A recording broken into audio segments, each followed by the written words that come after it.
Hello, I'm Volunteer Ranger Nina. During today's Junior Ranger session, we'll learn about some examples of native cooking of the First Peoples. In addition, I'll demonstrate how to make pemmican, a traditional food of the First Peoples. Now, let's think about how we obtain and prepare our food today. Think to yourself, how many of you grow your own vegetables or fruits, like what I have in our basket? Are there some families who hunt for deer or elk as a food source? Do any of you know of edible plants growing in the wild you could use for cooking? The First Peoples obtained all their food from nature. The Plains tribes typically did not plant gardens as they traveled from place to place. Instead, they used plants growing wild as a food source. Other tribes, such as the Mandan village, cultivated gardens.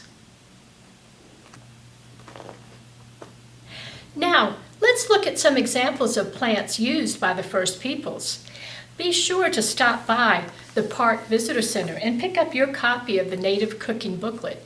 Inside, you'll find a few recipes, areas for note-taking, and also some blank pages to add your own recipes.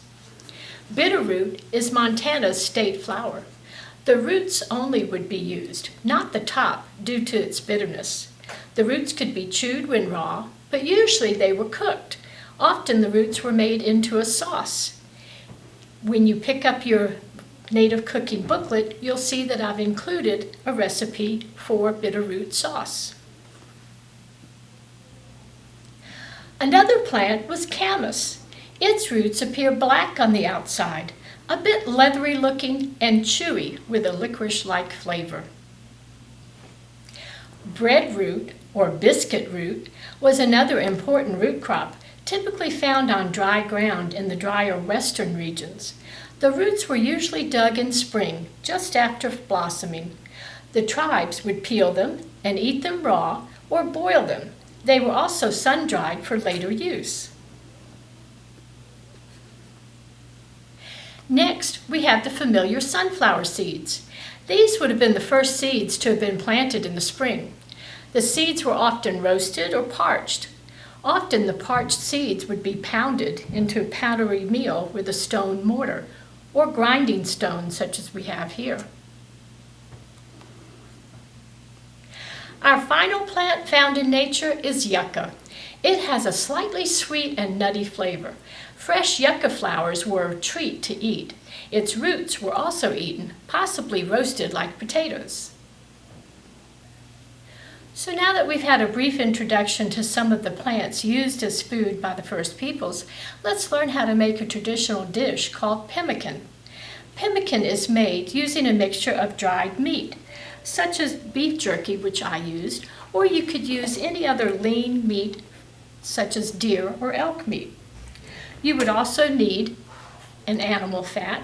I used beef fat, but you could also use duck fat or bacon fat. And you might also want to add some berries, such as blueberries or chokecherries.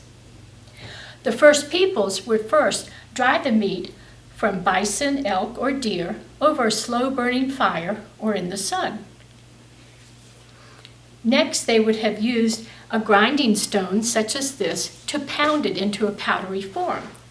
For my purpose, I used a blender. You could use a blender or a food processor to grind your meat into a more powdery form. So with our recipe for pemmican, you're going to start off with your animal fat, such as I have beef fat in my container. You'd want to make sure it's a good consistency because you're going to next add your ground lean meat, which I had the beef jerky.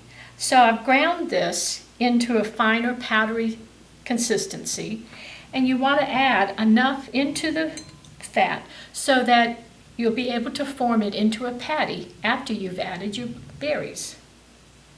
So let's add some of our ground jerky. And you might have to adjust this. You might have to add some more fat or add some more jerky because you don't want the mixture too soupy or too thick so that you're able to make it into a patty.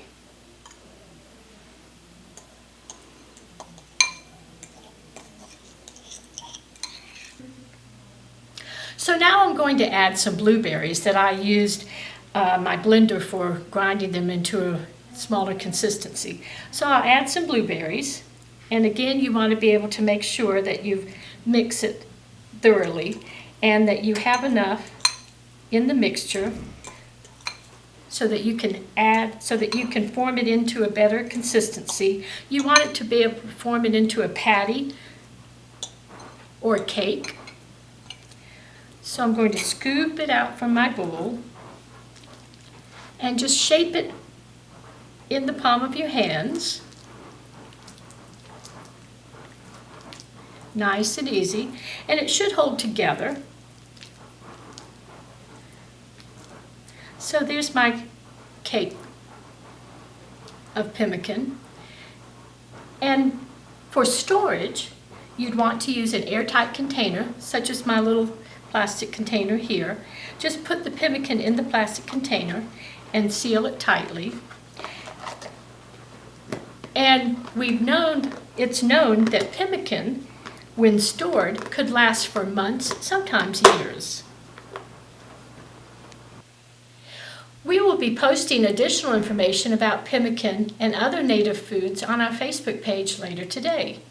I hope you've enjoyed today's Junior Ranger session. If you haven't already done so, be sure to stop by the First Peoples Buffalo Jump Visitor Center to pick up the Native Cooking booklet. Next week, we'll be hosting another Junior Ranger program on Zoom. Join us Thursday, August 13th at 10 a.m. to learn all about the 13 tribes that use the First Peoples Buffalo Jump. You may contact us via phone, email, or message us on Facebook or Instagram for login information.